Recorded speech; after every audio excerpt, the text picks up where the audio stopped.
All right, y'all. Quick word from our sponsor. Discover the hassle-free trailer leasing experience with Paramount Trailer Leasing, a family-owned business based out of the greater Fort Worth area. With more than 30 years of industry experience, they offer a range of high-quality trailers from flatbeds to dry vans and specialized models designed to meet all of your transportation needs.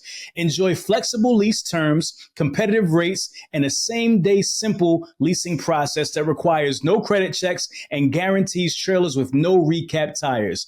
Just fill out an online application, have your lease agreement prepared, receive a call to arrange pickup, sign the agreement, hook up, and get on the road all in one day. Visit ParamountTrailerLeasing.com today, and also you get free breaks for the lifetime of your lease just by mentioning Truck and Hustle. All right, y'all, let's go.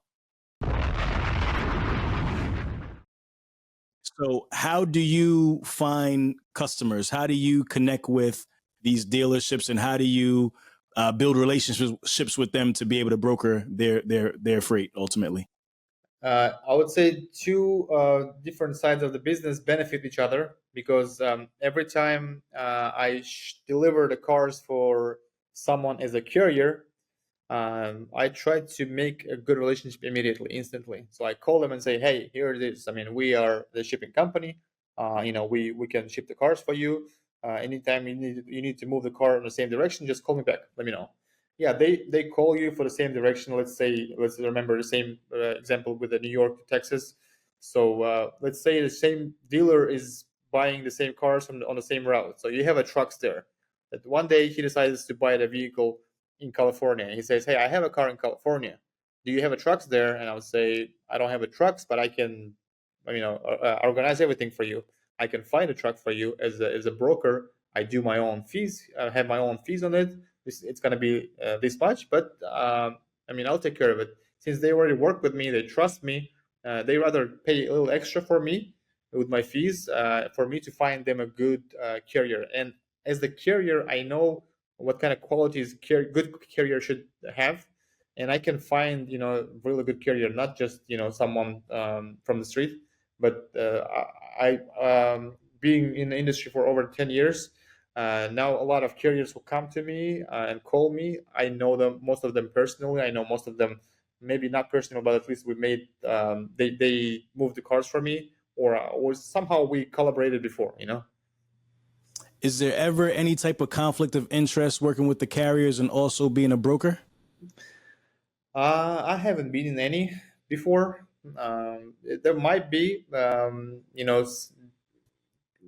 would say, if I didn't build a good relationship with the drivers or with the carrier company, and I didn't provide them, everything that I do, uh, transparency. If I don't have a transparency of what I do, of course they could have think I'm stealing some jobs and stuff here, and which is, I think, it's normal, for people to try to protect their businesses.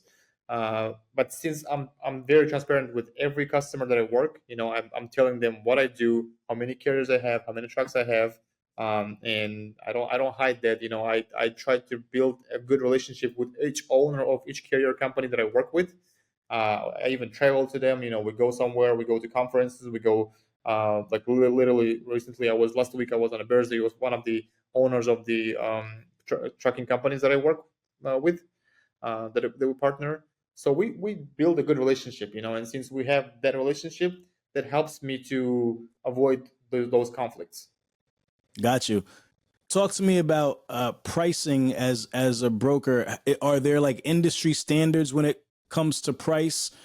How are you able to sell your value? You talked about people will pay more because they trust you. Like how do you price these loads when you're moving them, or There these is no cars when you're moving standard. them? There's no standard in the industry for the broker fees, and this is what drives most of the drivers crazy. They want every broker to be regulated. They want to be, transparent.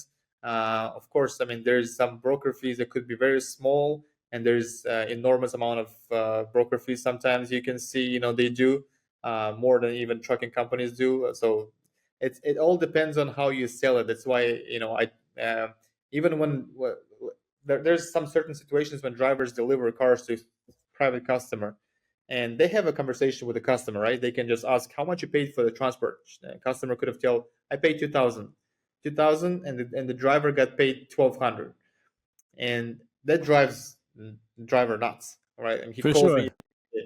hey, I mean, I drove all the way here, so made 12,000. This guy made nothing, and and he made 800. And I always say, I mean, he made his job. He's a good salesman here. So he found his customer, and yeah, I mean, it sounds a little uh, not correct for the drivers, but at the same time, not every load is paying that much. Maybe that load was paying, like he got 40% commission. From other load, he will get 3% commission. From next load, he will get 5% commission, and average drops to 10 to 15% for the average broker. For the biggest brokers, like huge broker that I named in the beginning of our conversation, RPM, Freight, and Assertus, they're not asset-based companies, so they don't have any trucks, any equipments, but they have a big overhead. So they have a huge team that is working on the plans. They even hire people to oversee loading on the rail yards. Basically, it's not the rail yard that belongs to them, but since they have a contracting jobs with them, they make sure the quality of a job stays good, and they hire people there. So they have offices all around the country. They have customer services, of course. I mean, they need to make some money of it, and their commissions are usually much higher. But at the same time, on the carrier side, everyone doesn't like these companies because their prices are usually the lowest on the load board, because they make a big cut for themselves. Commission, because they have a lot of overhead to pay, and that's how they justify it. Yes. Okay. What type of cars or jobs do you not like to take? Like, or is there anything that you don't want to work with in car hauling? What's challenging, or what's dangerous, or what's stuff that you try to shy away from as a company when it comes to loads that you're brokering Yes. or dispatching, both? When it comes to carrier side, it's more of like inoperable cars. There are some auto auctions that are, or repo yards that hold cars without keys, which are not movable basically. So you need to fork them on and fork off. Not every place has big enough forklift for cars to be unloaded, so that's always a hustle, But usually those cars are paying a little extra. So if sometimes when 7-car trailers run and you need to make good gross, you offer them inoperable cars from the auto auctions, named Copert or Insurance Auto Auction. Those are mostly salvage cars, and you can make some extra money on them. They don't pay that much, but I mean, at least, like, on a total gross, you can make 10-15% better than if you just move running cars.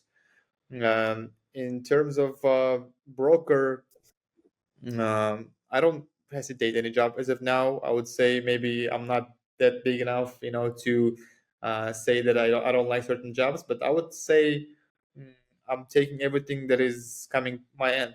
Everyone needs to ship the car. I'm welcoming everyone. So I'm taking the Got it. car, and I'm trying to be very honest with every customer and give them realistic prices, because a lot of scammers going on the broker side as well, and people just give you a very low quote, and then they get their deposit, so-called deposit is what being charged for the broker as their fees. They charge non-refundable deposit, and once they get paid with your deposit, they don't care about the rest. So they just let it sit there, and if your car is not moving, you cannot refund your deposit. Then they increase the price. They say, hey, I promised you 800, but it's actually going to be 1,200. So you have no choice here. Either you lose your deposit or you have to go by their rules.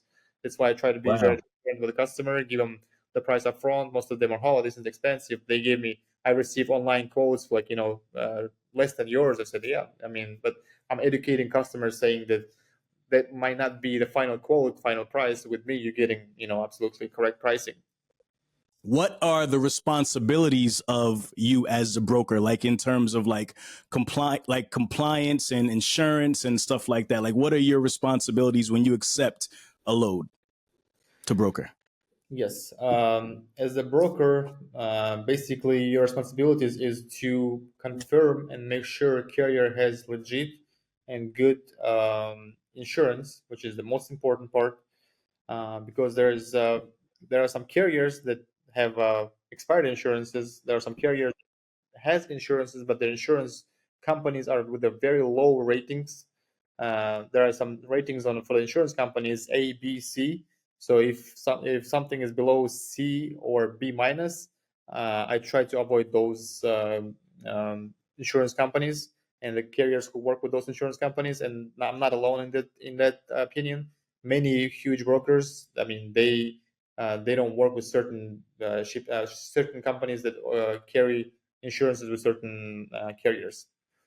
But basically, insurance is the most important part. Second is the ratings and stuff. Since I'm working in the industry for almost 10 years, more than 10 years, I can kind of sense, the good carrier or not. If you can see the ratings. There's two different type of ratings. There's old system rating and new system ratings on the load boards.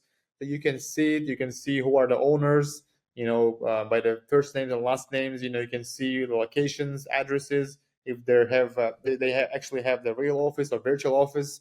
Those are the things that gives me some hints on the understanding of what kind of company is calling me to book the load. And if I see the car is being shipped from auto auction, the salvage cars for the short distance, most of the carriers who will call me will be the carriers with the low insurance ratings, with the low ratings on the load boards, and you have to choose out of them. You don't have that other choice. You have to choose out of that. You have to get some, like, gem out of all these bad companies.